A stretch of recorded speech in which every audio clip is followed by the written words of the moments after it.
a blessed day to you.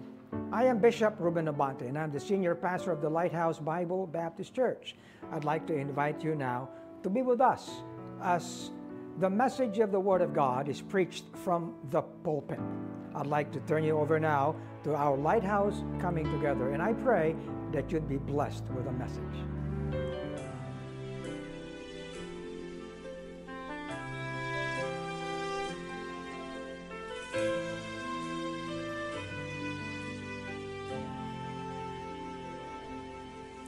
It's a blessing when I see the dark clouds parting, when the rain is gone and sun is breaking through. I anticipate when life will just be normal, just to close my weary eyes and rest in you. My heart can rest so easy when there's blue skies, when the wind is gone and rain is not in sight. How I long to hang my sword above the mantle, away from harm and distant from the fight.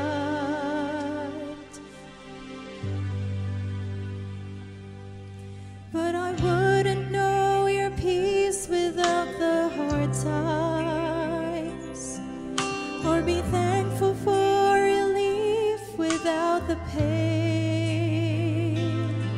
I wouldn't love the light if it were not for darkness, or appreciate the sun without the rain.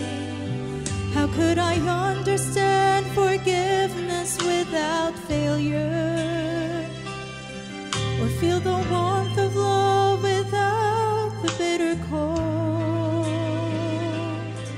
How could I hold your healing hands without affliction,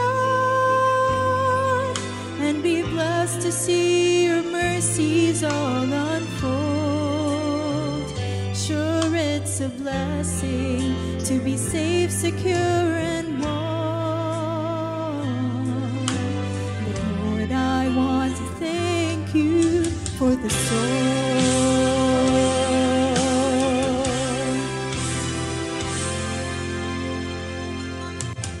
Imagine as Peter sat in prison,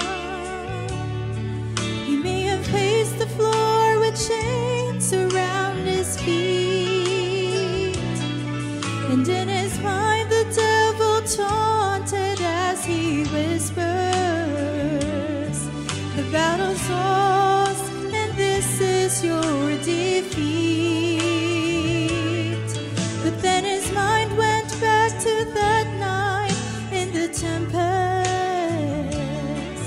when the master spoke and winds and seas obeyed, and he remembered that storm coming all around him, and he could rest in that dark prison unafraid,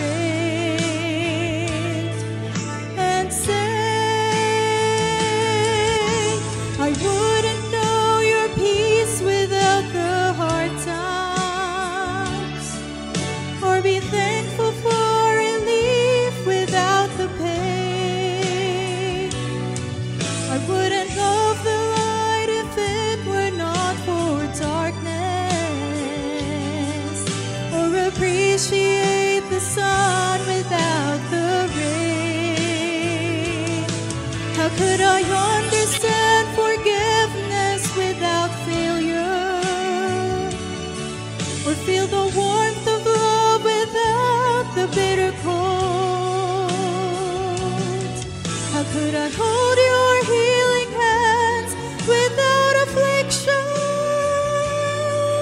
and be blessed to see your mercies all unfold? Sure, it's a blessing to be safe, secure, and warm. But Lord, I want to thank you for the soul.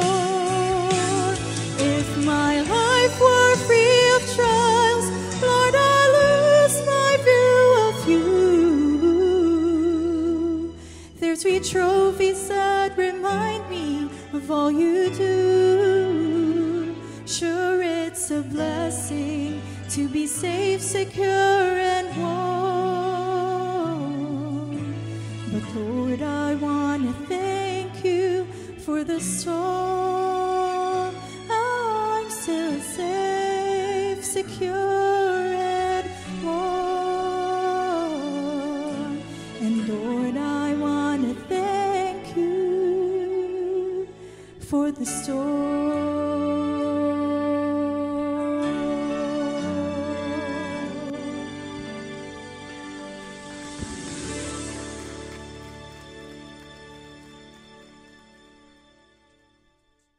Siya para sa aking kaligtasan. Okay? Naalala ko yung aking Sunday school teacher. Kayo ba'y mayroong ganong experience? Ha? Nung ako'y tumanggap sa Panginoon, ito'y linggo ng umaga ng buwan ng May, 1965. Nandun na ba kayo noon? Nasa Pacific Ocean pa lang kayo, lumalangoy kayo. Katabi ako ng nanay ko, nandun ako sa bandang kanan. Yan, Pius pa nung araw. Okay? At inaawit nila yung invitation song na just as I am, without one plea, but that thy blood was shed for me. Yung missionary, nasa pulpito, si tatay, nasa harapan. Parang ako yung mga men na nakatayo. Okay? Nakatayo ako, katabi ko si nanay. And then, tinignan ko si nanay, lumakad na ako, pupunta sa harapan. Hindi niya ako sinabihan eh. Okay? Lumapit ako kay tatay, tapos yumuko si tatay, ang sabi sa akin, oh, bakit ka lumapit dito? Ang sabi ko, tay, gusto ko pong tanggapin si Jesus. Tinawag ni tatay ko yung aking Sunday school teacher. Yung aking Sunday school teacher ay si Edna Suliman. Okay? Si Edna. So, I was 7 years old. Anyway, so, kinuha yung kamay ko ni Teacher Edna, dinala ako doon sa likod. Merong kwarto doon, at doon, pinaliwanag sa akin. Sabi sa akin, oh Ruben, alam mo ba yung kinakailangan mong gawin? Tinanong ako ng teacher ko. Opo, tatanggapin ko po si Kristo sa puso ko. O sige, bakit mo siya tatanggapin? Kasi kailangan ko ng tagapagligtas, makasalanan ako eh. Okay? So, tanggapin mo na siya. Ganun lang. So ako'y nanalangin. Panginoong Jesus. Yun, sinabi ko yun. Okay? Alam ko okay makasalanan. Tapos syempre, alam mo, bata umiyak pa ako nun. Tapos nanalangin siya. Okay? Tapos paniliwanag niya kung ano yung dapat na maging resulta ng ginawa ko sa pagtanggap kay Kristo. Okay? Na ako yung naging anak niya na. Okay? Okay, so ayan. Tapos tumayo ako, tamang-tama, tapos na rin yung service, labas ako, nasa lubong ko yung tatay ni Michael. Umaakit sa hagdan. Sa likod. Nakakita niya, oh, bakit miyak ka? Sabi ko, Uncle, tinanggap ko na po si Jesus. Sabi sa akin tinanggap mo lang si Jesus, iyak-iyak ka pa.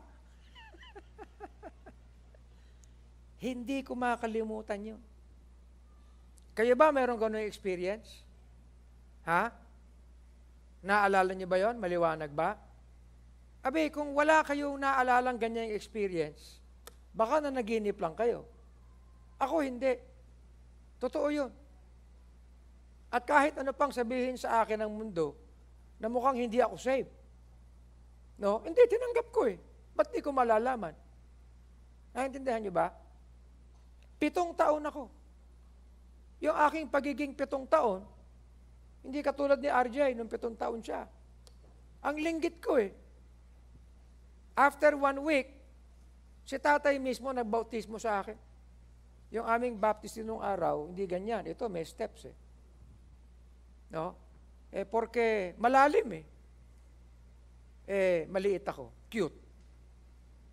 Kaya ang ginawa ni tatay, naglagay siya ng stool doon sa gitna ng baptistry. Malalim eh.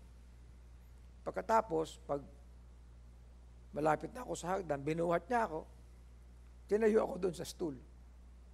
Ayan, sabi ni tatay, naalala ko pa, nag-English pa si tatay eh. If I would not do this, you will not see my son Ruben. Okay. Ayun, binautismo ako ni tatay. I remember that. Sana lahat kayo rito, pati kayo mga nanonood, makakaalala kayo na ganung experience. Okay? Na minsan kayo ay naging makasalanan sapagkat si Kristo ay hindi nagliligtas ng hindi makasalanan. Naintindihan niyo ba yan? Kung hindi ka naging makasalanan, okay, at hindi mo naintindihan na ikay makasalanan sa harap ng Diyos, aba hindi mo kailangan ng kaligtasan. You see? Napaka-basic niyan. Pero diyan nagsisimula. At dahil dito, nagkakaroon ng iba yung pasasalamat ang lahat ng nakatanggap ng kaligtasan. Nakikinig kayo? Why? Because the outflow of grace, and which outflow, no, ay outflow ng mga nagtataglay ng biyaya. Okay? Alam nyo, si nanay ko nung araw, palaging binabanggit ko yan. Kami nung araw, ewan ko kayo, no? Pero, halimbawa, kami naman, mga anak kami ng pastor. Ang nanay ko nung araw, buong araw na kami, nandoon sa Siego, Sunday school, no? Tapos may service, tapos may young people, pagkatapos may evening service. Okay? Pag uwi namin ng bahay, magdi-devotion pa kami. Kaya niyo yun? Ha? Palagay ko kayo, aayaw na kayo eh. Okay? Pero kung hindi kami lumaki ng gayon, ano kaya? Di ba? Baka ang sabihin nyo, naku, lagpas ka na sa langit niyan. Hindi na sayang eh. Okay? At nakita namin kung paano ang biyaya ng Panginoon ibinuhay ng aking mga magulang. Kaya alam niyo, gayon na lang ang aking pasasalamat. No? Dahil sa biyaya ng Panginoon sa kanila. Amen? Dahil sa biyaya ng Panginoon sa nagdala ng mabuting balita na umabot kay tatay. You see? Okay. Now, there is overflowing thanksgiving because of the outflow of grace. Because it is grace to save. That is the beginning of grace in us. Grace to save. Now, let me say this. Kung may daloy ang biyaya sa ating lahat, kung may outflow ng biyaya ng Panginoon sa ating lahat, it should first of all be an outflow that leads to salvation. Amen? Kaya kung saved ka na because of that grace, the first outflow of that grace should be such that because of the grace in you, it will also lead to the salvation of your friends. Amen? That is the natural flow of grace. Minsan iniisip natin, porque may grace tayo, ang ibig sabihin may galing tayo. Hindi. Alam nyo, kahit ala kang galing, magsisimula ang biyaya sa iyo. No? Alam mo nang ikay ligtas. Meron ka ng assurance. Okay? Meron ka ng appreciation na ikay na kay Kristo. secure ka na. Abay, kung secure ka na, pwede mo nang ibahagi, no? Na magkaroon ng daloy ang biyaya nagligtas upang dumaloy ang biyaya na magliligtas sa iba. Nakikinig ba kayo? It is not a matter of summer blast. It is not a matter of schedule. It is a matter of the outflow of grace. Amen? And it is a natural thing. You see? Alam nyo, ewan ko ba? Abay, kinakailangan pag dumaan sa programa para yung outflow ng grace. Meron ka pang sundin ako ano-ano. Di ba? Abay, mga kapatid, itong kwentong ito, kahit wala akong dalang Bible, yung unang kaklasiko ng grade 2. Grade 2. Ilang taon ako nung grade 2? 16 years old. Hindi. 8. Si Henry Isoga, ano siya? Nagtitinda ng balot. Balot! Ganon. Balot. Oh, naging kaibigan ko. Napunta ron sa church. Oh, kapag kami, ano ba yung ganyan, ganyan, ganyan? You see? Naligtas si Henry. Naging kajuwit ko pa eh. Okay? Nag-training ba ako sa Summer Blast? Hindi. Nung araw nga, wala kaming kung anong soul winning ganito. Soul winning 101. Ano ba yan? Yun lang kwento kung paano mong tinanggap si Kristo. At ikay nagkaroon ng kaligtasan na sigurado. You can actually share that. It begins as an outflow of the grace that saved you. For by grace are ye saved through faith, and that not of yourselves. It is the gift of God. Mahirap bang magpaliwanag na tumanggap ka ng regalo? Ha? Not of works, lest any man should boast. You know, this is basic to all Lighthouse members. Amen? Kaya hindi ako naniniwala yung bagay na ina-adapt pa natin na kinakailangan ganyan-ganyan. Hindi tayo tinuturuan ng kung ano ang daloy ng biyaya ng Panginoon. You see? Oo, sa simula, mahirap magsalita. Medyo timid tayo. Di ba? Alam niyo, ibig sabihin ng timid? Ha? Okay lang yung timid, wag lang yung tamad. Di ba, Rene, no? Pag timid, okay lang. Minsan, nahihiya naman tayo mag-open up. Okay? It's okay. Pero, sa simula lang yan. Pero pag nasubukan mo to tell your friends who you are, what you've received. Amen? Kaya alam nyo itong halimbawa, yung preaching ni Brian Treadway noong linggo, di ba? Para sa atin sa Lighthouse, elementary yun You see? Pero siyempre, maganda yung dating, di ba? Kasi English. You know, hindi ka naman pinupulaan yun. Pero mga kapatid, that's basic for us. Everyone in Lighthouse, lahat, kinakailangan you are able to have an outflow of the grace of God in you. Amen? Ang dami mo nang pinag-usapan. Kinakailangan ba na mag-CWOP pa rito para maging, involved ka? Kinakailangan ba, meron pa tayong ganitong programa, mag-lock pa tayo, ganyan, para makapagdala tayo ng mabuting balita kay Kristo? Kinakailangan ba yon? Hindi na. Kaya the challenge is this, wherever you are, kayong mga kabataan, lalo na kayong mga career, kayong mga nasa schools, okay? Let that be a foundational, basic outflow of the grace of God in you, the grace that saves. Amen?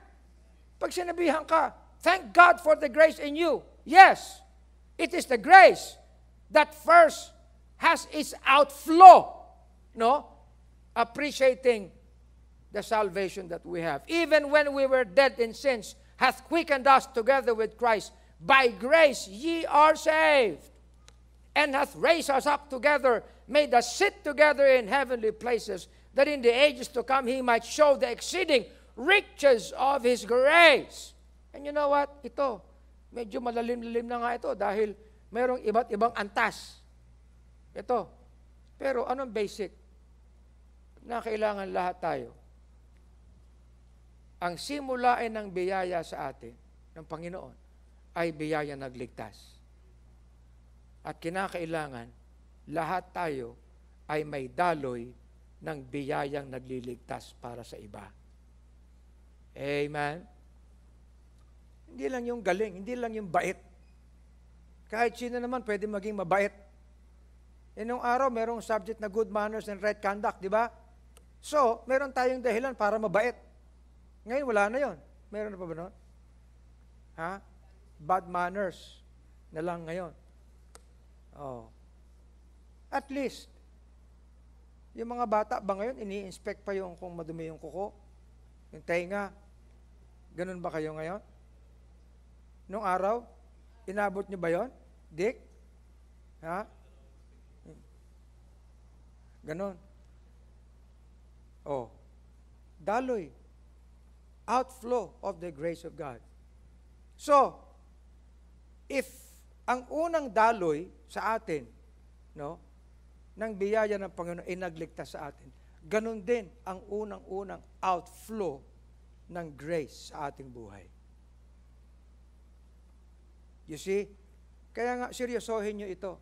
If you have not tried, even for once, na magkaroon ng daloy ng saving grace sa iyong buhay, you are missing a lot. Kinakailangan dito sa Lighthouse, lahat ng members dito have already had that outflow. May lumaki ka na, tumanda ka na, hindi ka man lang nakapagdala ng kaluluwa sa Panginoon. Ano yan? Anong klaseng biyaya yan? Baka piyaya ang tinanggap mo. Di ba? Mabuti pa yung piyaya pag masarap, nagbibigay ka sa iba. Di ba? Abay, tumanggap ka na ng pira. Napakagandang biyaya. Hindi mo ma-share. Tama ba? You know what? If you have not shared the gospel, and if you are a recipient of the grace of God, shame on you. Mabuti pa, humingi ka na ng tulong dito sa iba. Kapatid, hindi ko pa naranasan yan eh. Tulungan mo nga ako. Amen? Sasabihin mo, kapatid, ate, kuya, tulungan mo nga ako, hindi pa ako nakapag-share. No? Sige, okay. Papanalangin kita kasi ako hindi rin eh. Patay kang bata ka, ano ba yan? Hindi ba? Kaya nga, lahat tayo rito, kapag ikay tumanggap sa Panginoon, meron kang New Believer's Manual. Binibigay pa ba yun? Ha? Tinanong ako ni BMA, kayo ba lahat sa tatalon? No? Lahat ba nakakapag-deal sa altar? Dapat. You see? Kailangan reviewin yung Believer's Manual. New Believer's Manual. Kung kayo naman yung nabautismuhan, no, kinakailangan, alam niyo na yung BBC manual mismo ng mga members. Naintindihan niyo ba yun? You see? Puro nga tayo manual dito eh. Kapag bisita ka dito, bibigyan ka rin ng manual, di ba? Tapos ganun lang. Alam niyo, hindi lang yung mga members. Kung kayo ay galing sa ibang church, at hindi naman kayo maging member dito, hindi ko naman i-imbitahan na maging member dito. Pero kayo nakikikain dito sa pamamagitan ng spiritual food. Okay? Nakikilingkod kayo. Abay, ganun din ang daloy sa inyo ng biyaya ng Panginoon. Tama ba? So everybody, hindi na kinakailangan lumago ka pa. Kailangan po, Pastor, panalangin niyo ako. At siguro pag medyo 80 anyos na ako, makakapagdala na ako ng kaluluwa sa Kanya. Bay, sinayang mo yung buhay mo. Amen? For the grace of God that bringeth salvation hath appeared to all men. Paanong appearance yun? It is an appearance that results out of the outflow of those who receive that grace to save. Ano nakita mo sa langit yun? Boom! Hindi naman yun eh. Tama, ano? This is a serious business. I would. You see? Tayo minsan nagiging masyado tayong pointed sa mga posisyon, sa mga entitlements. Look, ang una muna ay matuto tayo. Amen? Yung mga tumatayo-tayong usher dito, dapat lahat kayo are able to have the outflow of the grace that saves. Amen? Yung mga nag-i-special number dito, magaling ka mag-special number. Wala kang outflow ng grace that saves. Amen ba? Hindi na ako mag-i-special number. Di wag. Oh, kayo, choir, ganun din. Next week, wala nang member ng choir. Naintindihan niyo ba? Ang galing-galing mong mag-ano rito pagkatapos basic lang na outflow ng grace that saves. Ala ka, lahat ng humahawak dito ng responsibilidad. Kayo mga nasa media. Okay? Kayo mga tumutulong sa lahat. Have an outflow of the grace that saves. Make it be your serious desire. Amen? Alam niyo, maraming Kristiyano ngayon, walang ginawang magaling kundi mag-devotion. Devotion and devotion. Wala. Para ano yon? Para sa sarili mo. Pa-counsel ng pa-counsel. Ipin mo nung araw, may lumalapit sa akin, pa-counsel ng pa-counsel, linggo-linggo. Ano sinabi ko? Makinig ka ng mensahe, no? Pa-counsel ka ng pa-counsel. At gawin mo sa buhay mo. Pastor, ba't ganyan ka mag-preach? Biyaya It's an outflow. Amen ba? Ha? Kaya alam nyo, kayong mga sentinels, kayong mga pastors men, you have my authority. Ha? Tanungin niyo yung mga tumatayo-tayo dito, ikaw ba, meron ka bang outflow ng grace that saves? Oh. Wala na nag-amen. Oh, di ba? Dalhin niyo sa trabaho yan. Kayong nasa SBSI, huwag kang kukuha na mag-a-apply sa SBSI kung walang daloy ng grace that saves. Di ba? Kayong mga young people, lahat na lang pinag-aralan, nag-head start pa. Yung basic na daloy ng grace that saves, wala. Tapos gusto maging professional?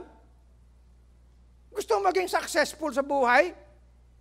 Mabuti pa yung unsaved nagiging, ay naku, ewan ko ba? Hindi ako nagagalit, sinasabi ko lang yung totoo. Amen? Oh. Everyone. Mahirap yan, tumanda na't lahat Hindi mapailawanag kung paano tumanggap kay Kristo. Sabi sa akin, Pastor, panalangin po natin si ganito para maligtas. Ano yung panapanalangin? Kalooban ng Panginoon, maligtas yan. Kausapin mo. Ba't ako? Kaya nga gusto ko ng pastor para, ay naku naman Kaya nga ito, mga kapatid, sinasabi natin. Amen?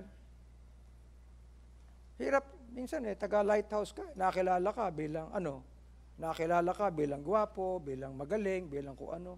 Wala ka man lang daloy ng grace that saves. Nakikinig ba kayo? O, baguhin na natin yung isipan na ganyan, ha?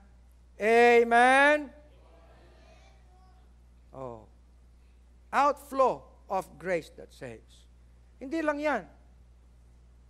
But an outflow also ng grace to teach or grace to equip. Hindi ba? Meron tayong ministry, di ba? Ministry of equipping. Teaching, it simply means to equip. You see? Now, we do not desire that simply lahat ng nasa lighthouse are saved. No. We also desire na lahat ng nasa lighthouse equipped. Amen? For the grace of God that bringeth salvation hath appeared to all men. Hindi period yan. Kama yan. Ibig sabihin, may kasunod. Correct? Ano yung kasunod? The same grace teaches us. Ayun. Ito pala ay daloy ng equipping. Good. Ha? Kaya alam nyo, many years back, binago ko na yung uri ng preaching natin Para, ang na-appreciate nyo, this is a kind of message that equips. I am not here to simply complete my outline. I think obvious naman siguro yun, ano? Hindi nga natin matapos-tapos yung outline, Rene. But I am here and I preach and I teach because we want everyone in Lighthouse to be equipped. Because grace, is an outflow to equip. God, libre pa ito. Wala nang tuition fee. Amen? Okay. Yung mga iba Bishop, pwede ba makuha yung outline mo? Sige, okay. Bigay yung outline ko. Hindi na po namin makuha doon sa hindi namin ma-download sa website. Ewan ko kung anong ginawa nila sa website. Huwag niyo ipagkait yung outline ko. Bigay niyo yan. Hindi naman nila puro verses yun Sabi, binigyan mo nga ako ng outline, pastor. Hindi ko naman mapipreach kasi puro verses. Ganun talaga yun Because I preach the Word of God. I do not just preach because I have an outline. Teaching. Listen, kaya tayo narito is because all of us desire to be taught, to be equipped. Amen. Sabi ko nga the best growth is what? Grow in grace and in knowledge. The best learning is learning Christ. Amen. Ito yan, Teaching us what? Teaching us how to deny ungodliness. Meron palang ganun. Denying ungodliness. Wala nang ganyan sa maraming churches. Denying worldly lust. Okay? Being equipped to live soberly. Being equipped to live righteously. Being equipped to be godly, to live godly. And being equipped to do everything in this present world. Di ba ganon? Maliwanag sa verse What are you equipped for? Di ba? Daloy yan ng biyaya ng Panginoon. You see? Alam niyo, naniniwala naman ako na lahat tayo dapat maka-acquire ng galing. Halimbawa, sa mga eskwelahan. Binabati ko nga doon sa PLM Alumni Association, marami talaga ang bibigyan ng award. Next year, PLM will celebrate its 50th founding anniversary. No, 60th. 60th founding anniversary next year. Okay? Ang sabi sa akin ng presidente, we would like to give awards to 60 people. Wow, dami. Bakit? Kasi ang PLM, tatlo'y palagi dyan yung pinagpapahalagahan. No? Ang una ay karunungan. No? Ang ikalawa ay kaunlaran. Ang ikatlo ay kadakilaan. Okay, 3 K. karunungan, kaunlaran, kadakilaan. Ang sabi, bawat kategorya maghahanap tayo sa mga alumni kung sino ang pwede maging recipient. 20 people for each category. Ang bira, trabaho ko yun, Rene. Hahanapin ko tuloy lahat ng mga alumni kahit sa ang lupalop ng mundo, kung nasaan sila. And how they have exemplified in their lives. Karunungan, kaunlaran, kadakilaan. Wow! Parang ako na yata yung palaging laman ng awards body. Sa mapa naman, Blue Falcon Honor Society. You know, pero natututo ako eh. You see? Hindi ba magandang maging daloy tayo? No? Magandang maging outflow sa atin yung grace that equips. So let all our members be equipped. Okay? How to deny ungodliness into this very ungodly world. Amen? Wala na eh.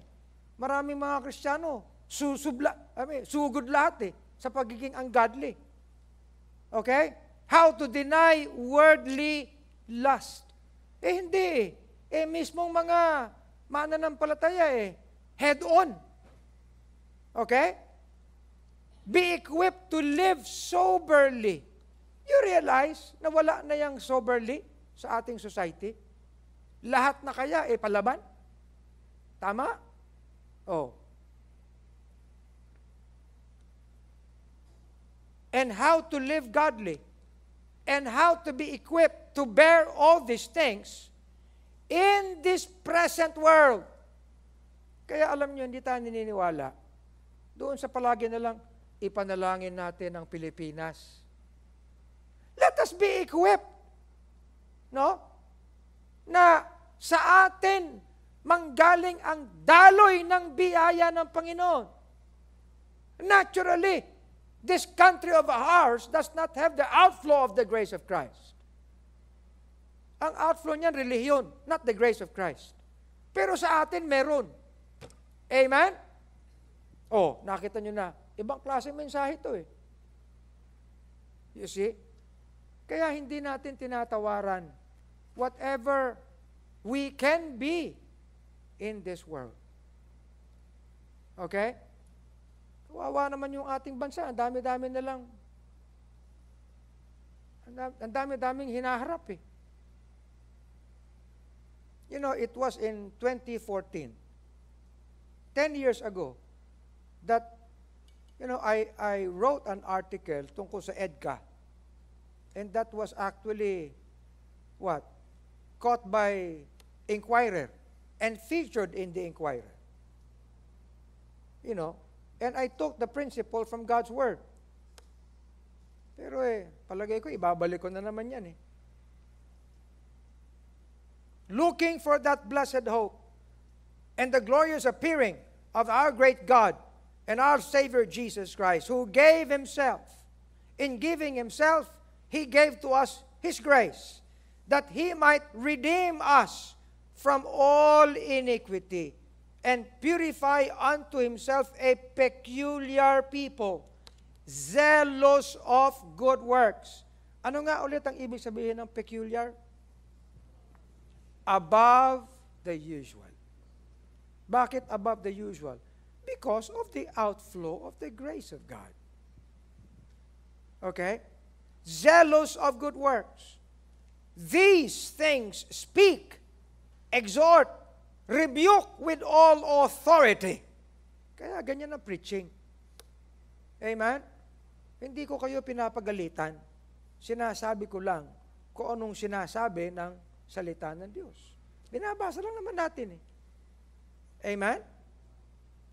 And what we're saying is this. Grace is always an outflow of the recipients of it. Okay? Kung marami ang magpapasalamat sa Panginoon, it would be because of this outflow.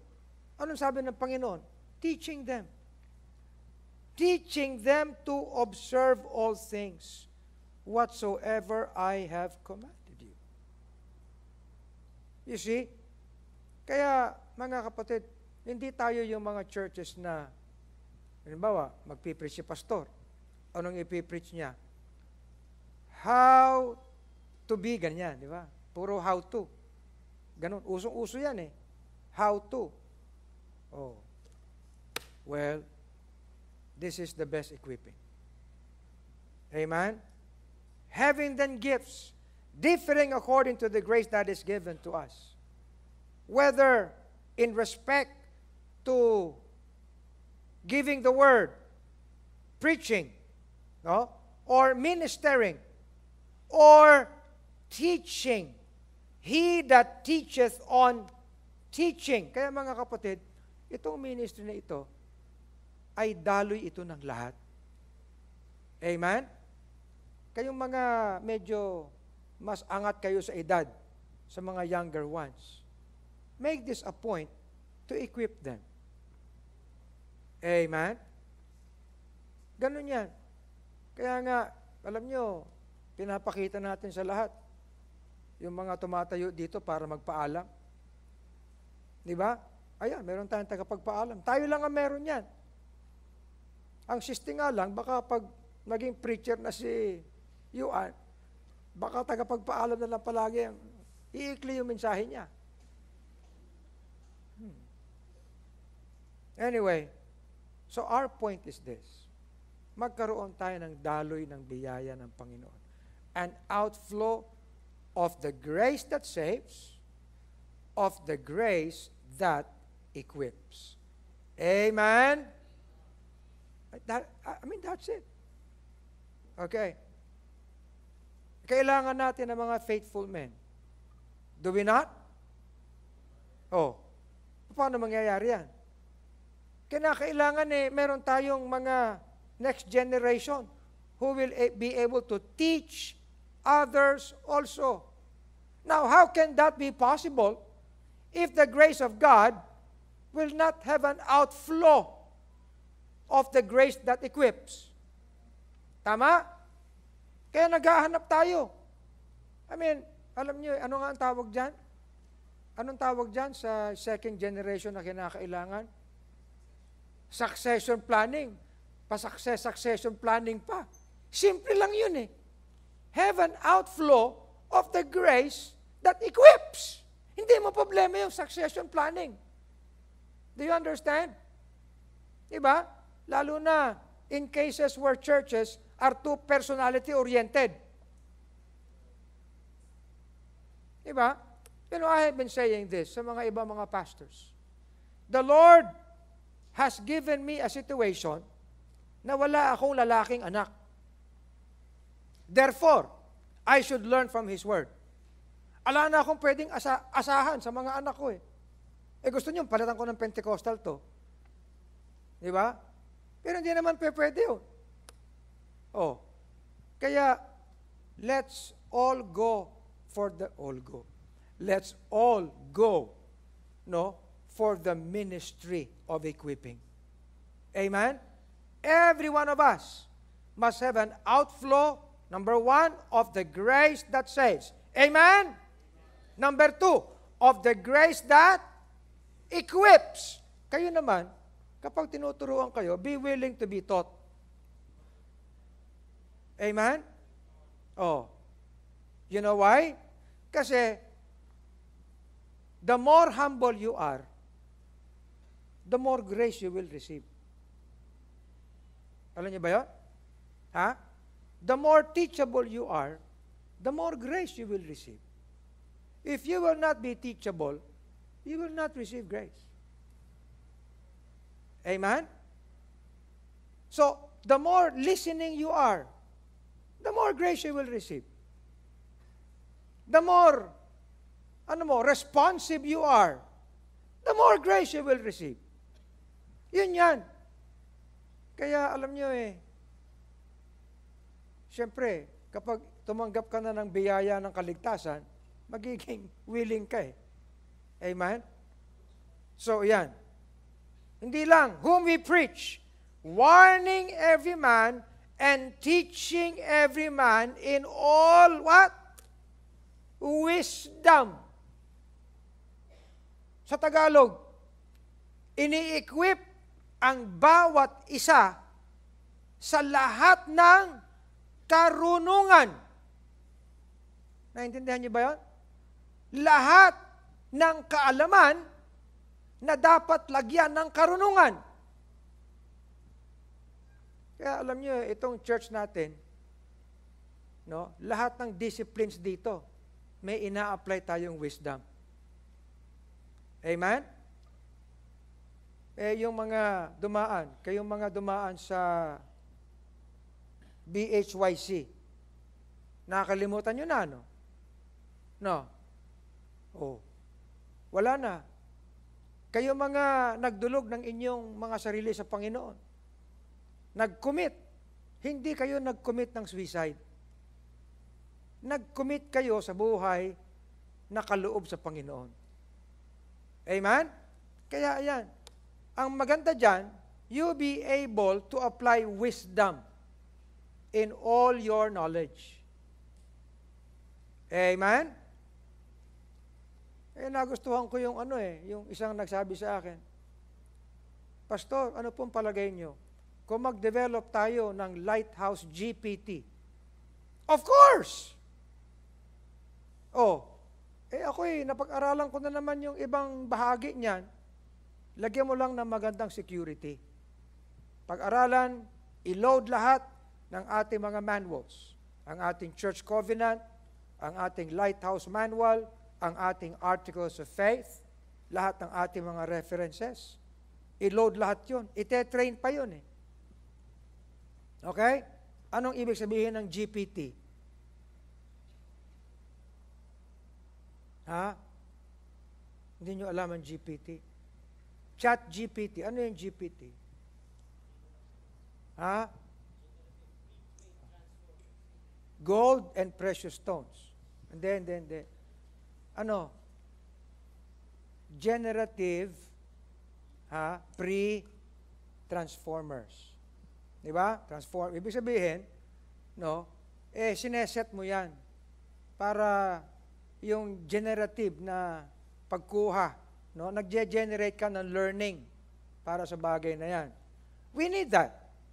Hindi na kinakailangan layuan yan. We should be trained in it and apply that para sa ating equipping. Tama?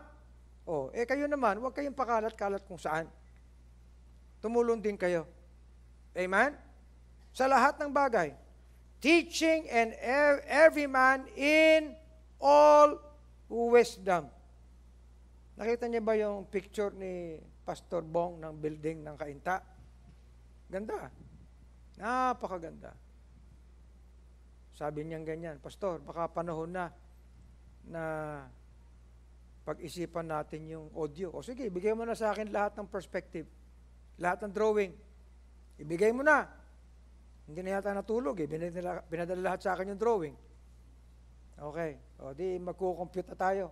Aalamin na natin kung paano. Sige, Pastor. Sabi ko, huwag ka magtitipid.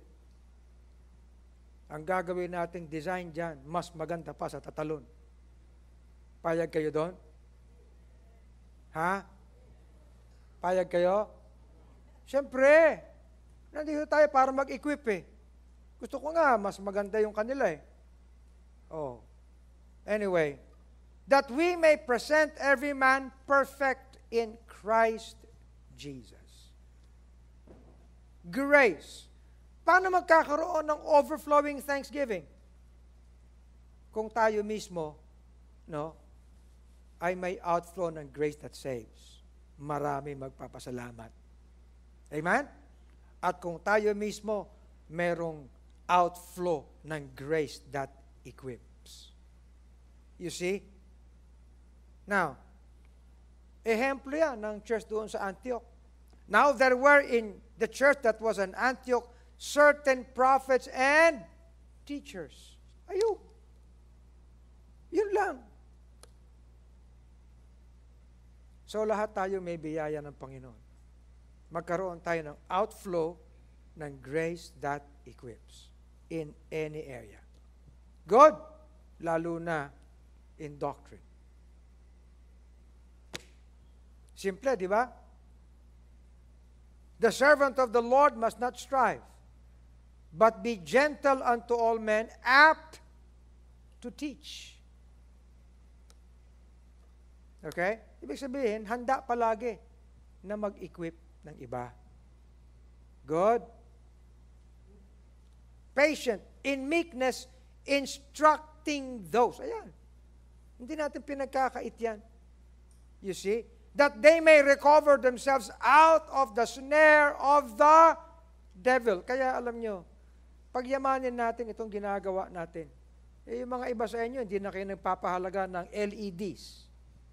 Lighthouse Enrichment Development Class. Binago na natin yan. Hindi na yan Sunday School. Okay? Kundi Lighthouse Enrichment and Development Class. Hindi naman lahat may tuturo. Kinakailangan sa pagtuturo, merong interaction. Kaya merong alamin. At yung ating alamin, kinakailangan alamin din na may version ng workplace. May version ng young people. Naintindihan nyo ba? Baka pag nagmi-meeting kayo, nag-gather kayo, biruan na lang kayo ng biruan, kainan kayo ng kainan, di ba? Tataba ang katawan nyo. Pero ang kaluluwa nyo, payat. Hindi ganun. Amen? Oh. So, grace that equips. Maging daloy tayo niyan. Amen? Kaya ako masusi ako palagi sa inyo. For example, magsisimula tayo ng coming together. Anong ginagawa ko? I-test na lahat yan. Equipping yan. Tama? Ihanda lahat ng gamit. Correct? O meron tayong Lighthouse Manifold Grace Center. Yan ay magiging sentro ng ating ministries. Sentro yan ng grace that saves. Sentro din yan ng grace that equips. Amen? O, alam niyo, napakaganda Yung second floor ng ating center doon, halos 450 square meters. Malaking lugar yan. Pwede kayo doon mag-gather. Okay? Mag-workshop, mag-conference. You see? It will be a center para sa daloy, outflow of grace that equips. Hindi lang pala. Meron pa. It is also an outflow of grace that perfects, establishes, strengthens, settles. Wow, ang dami. Diba? Look at this verse. But the God of all grace, lahat ng biyaya. Now, when we receive the grace through Christ, by Christ, we receive grace upon grace. Okay? Kaya itong all grace na ito, it is also synonymous to grace upon grace. And that came from God. And we have Christ. So in Christ, we have the all grace of God. Amen? So ano ibig sabihin? That even after ye suffered a while, wow! Can we actually be exempted from suffering? No. We cannot. Tinatanggap na natin na kasama tayo sa nagsasuffer. And we will suffer a while. But even as we suffer a while, from that suffering, there is perfecting, establishment, strengthening, settling. Obserbahan niyo yan. Hindi lang yan equip. Okay? Hindi lang yan equip to make use of tools. Okay? Make use of knowledge. Kundi, perfect, establish, strengthen, settle. Yan ang ginagawa ng grace. And kailangan natin, kung magkakaroon ng outpouring and overflowing thanksgiving, this should be a reality in us. Okay? Ang gandang verse nito. Where sin abounded, grace did much more abound. Ibig sabihin, no, Palaging angat ang grace. Yun lang yun. Now, ang sabi dito, that as sin hath reigned unto death. Yun naman talaga. Ang paghahari, no, ng kasalanan ay paghahari sa kamatayan. Okay? Dahil ang lahat ng kasalanan ay tumutungo sa kamatayan. For the wages of sin is death. Yun palagi yan. Pero ang sabi rito, dahil meron tayong biyaya, then, the grace na nag-outflow must be a grace that reigns through righteousness. So para sa atin, because grace is in us, it will all be a reign of grace. Anong Tagalog ng reign? Paghahari. Di ba? Paghahari ng biyaya. Hindi paghahari ng kasalanan. Amen? Paghahari ng biyaya. Kaya alam nyo, hindi tayo nagkakamali na sa Lighthouse, ang lahat ng ating tinuturo dito is all about the grace of God. Here, it is not paghahari ni Pastor R.A. It is paghahari ng biyaya ng Panginoon. Amen? And it is grace that outflows from each one of us. Okay? Andyan pa ba kayo? Tulog na kayo. Naghahari pa ba ang biyaya sa inyo? Oo. Kayo dyan sa Italy, naghahari pa ba ang biyaya ng Panginoon sa inyo? Oo. Kinakailangan lahat. The reign of grace. At kapag ito'y pinagyaman natin, we will therefore appreciate that there is perfecting, there is establishment, there is strengthening, there is settling. Okay? Now, itong mga salitang ito ay pag-aaralan natin ng isa-isa. Bakit? Kasi tumutugon ito, mga kapatid, sa bawat kalalagyan. Sa bawat kalalagyan. Hindi tayo lahat, no, ay kinakailangan ng settling. Sino ang nangangailangan ng settling? Ha? Yung pagiging settled. Sino nangangailangan yan? Yung malikot. Di ba? Kinakailangan ng settling. Sino nangangailangan ng strength? Yung mahina. Tama? Sino nangangailangan maging established? Hindi lang malikot, no? Kundi yung mahina ang pundasyon. Tama? Sino nangangailangan ng perfecting? Yung palaging kulang. Kulang-kulang. So, ibig sabihin, if grace is reigning, grace must outflow to all. Tama? Hindi naman tayo lahat pare-pareho ng kalalagyan. Sino rito ang kulang-kulang? Aminin. Siyempre, wala mang tataas ng kamay. Di ba? Sino rito ang mabuhay? Ano yung mahina ang pundasyon? Hindi mo alam eh.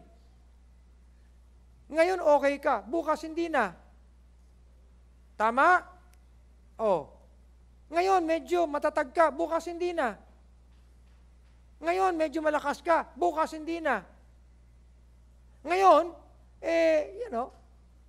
akala mo settled ka, bukas hindi na. Naintindihan niyo ba? But the flow of grace and the outflow of grace is an answer to every need. Amen? Lahat naman yan, meron tayong kakulangan. Lahat naman yan, meron tayong pangangailangan. You know, I'm so happy diyan sa ating kapatiran sa Taguig. Di ba, Rene? Oh, abay, pambihira. Nung unang-unang nag-i-special number dito, yan, binibiro ko pa eh. Oh, saan ba nang galing yung mga Amerikano nyo? Diyan ba galing yan sa PAS? Baka may mga wakwak dito sa likod yan. Di ba? Tatawa-tawa lang sila. Abay, ngayon, tinan nyo. Abay, magagaling eh.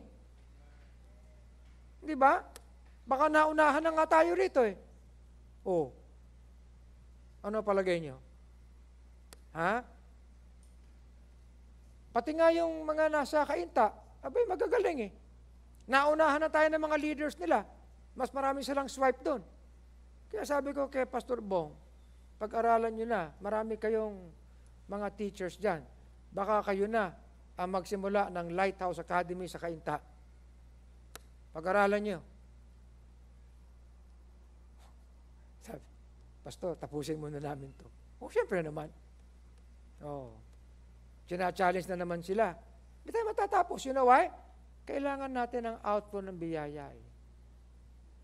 Amen?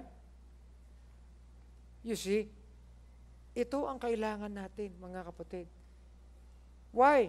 Nariyan, let us therefore come boldly unto the throne of grace.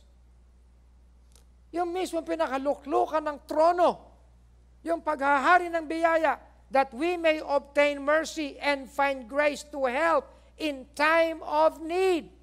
Sa lahat ng pangangailangan, mga kapatid, kung yung equipping ay equipping umabot sa goal, ito ay tugon sa lahat ng sitwasyon. You understand? Ibig sabihin, nandun din yan sa outflow ng grace sa atin.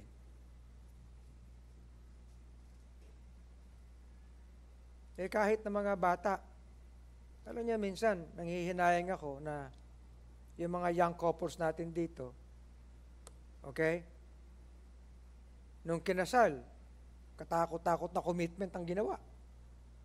Di ba? Katakot-takot na pangako ang ginawa. Oh. Ilalagay pa ilagay mo si Kristo sa sentro. Tapos ang sabi ko, siya ang builder ninyo. Opo, Pastor, amen, amen. Will you make him to be the builder of your home? Opo, nasaan? Yan ang sinasabi ko. Akala mo matatag ka, pero ala na, in time. Amen? Nung nagkaroon ng anak, ganun na rin. Nagkaroon ng trabaho, ganun. You see? Alam niyo, ang mundong ito palagi mag-create ng need. This world will always create need. The grace of God will always bring solution. Amen? Ang kailangan lang, tayo na may biyaya, ay merong daloy. Outflow of the grace of God. That your faith should not stand in the wisdom of men, but in the power of God. We speak wisdom among them that are perfect, yet not according to the wisdom of this world. We speak the wisdom of God in mystery. Siguro hindi nyo maintindihan. Bakit ba si pastor pa nagpipis? Parang ang lalim-lalim. Di ba? Hindi, kaya nga binabasa natin yung Bible mismo eh. Okay? Because none of the princes of this world know this. Kaya nga, eye hath not seen, nor ear heard, neither have entered into the heart of man the things which God hath prepared for them that love Him. My point is this, mga kapatid, magkaroon tayo ng daloy, outflow of the grace of God. I will cut this short here. Tatlo lang muna, marami ito eh. Okay? Marami ito. The point is this. Ang ating inaalis sa ating vocabulary ay gamitin tayo ng Panginoon. Kasi nasa atin na yung grace eh. You understand? Idadaloy mo na lang. But how do you do that? You get to this. Because without this, walang panggagalingan, walang daloy. This becomes the very wisdom how the grace of God will outflow. Okay? Can we pray that prayer tonight? Lord, thank you for your grace in me. let me have the outflow of your grace. The outflow of the grace that saves. Amen? The outflow of the grace that equips. Amen? The outflow of the grace that answers to all. It is grace that reigns. Amen? Kaya ang pagkilala, ang recognition natin ng biyaya ng Panginoon ay gayon na lang. Hindi natin inaagaw. Okay? And we should pray that prayer. Palagi yan. It's not just simply, Lord, let your grace flow in me. Daloy sa atin yan eh. Kinakailangan tayo ay maging maayos na daluyan. Tama? Maayos na sisidlan. Vessels unto honor, fit for the master's use. Amen? Ganun lang naman yun eh. Okay? Lahat naman tayo may bagahe. Pero kinakailangan, ang daloy ng kanyang biyaya sa atin ay wagas. Yun ang panalangin natin. Lord, let your grace have an outflow in me. If I will see many, many more people, okay, overflowing with thanksgiving, not for me, but for them. But for them. Yan ang ating dalangin. Amen? Kayo lahat. Lahat tayo rito, magmula sa Tatalon hanggang sa kung saan mayroong lighthouse na gawain. Lahat tayo ay dapat may outflow of the grace. Let's come to God and make a response to this message. Heavenly Father, thank you for joining today's The Pulpit. We hope you were greatly blessed by the preaching of God's Word. We would like you to have that personal experience of salvation by accepting the Lord Jesus Christ. And by doing this simple prayer, you can accept Christ in your heart. Our dear Lord and Heavenly Father, thank you for the opportunity of salvation. I know I do not have the capacity in me to save myself from the damnation of sin. I accept you as my personal Lord and Savior. In Jesus' name, amen. The Bible says, if you have prayed this prayer, but as many as receive Him, to them gave He power to become the sons of God. And the Bible says, he that hath the Son hath life. If you would like to know more about the Bible, send us a message via Facebook at Lighthouse BBC FB page or via text message at 0928-522-2683. We'd like you to continue growing in Christ, so we invite you to join our coming together every Sunday at 9 in the morning and 4 o'clock in the afternoon. Also on Tuesdays and Thursdays at 7:30 in the evening. See you again for the next episode of The Pulpit. Thank you and God bless.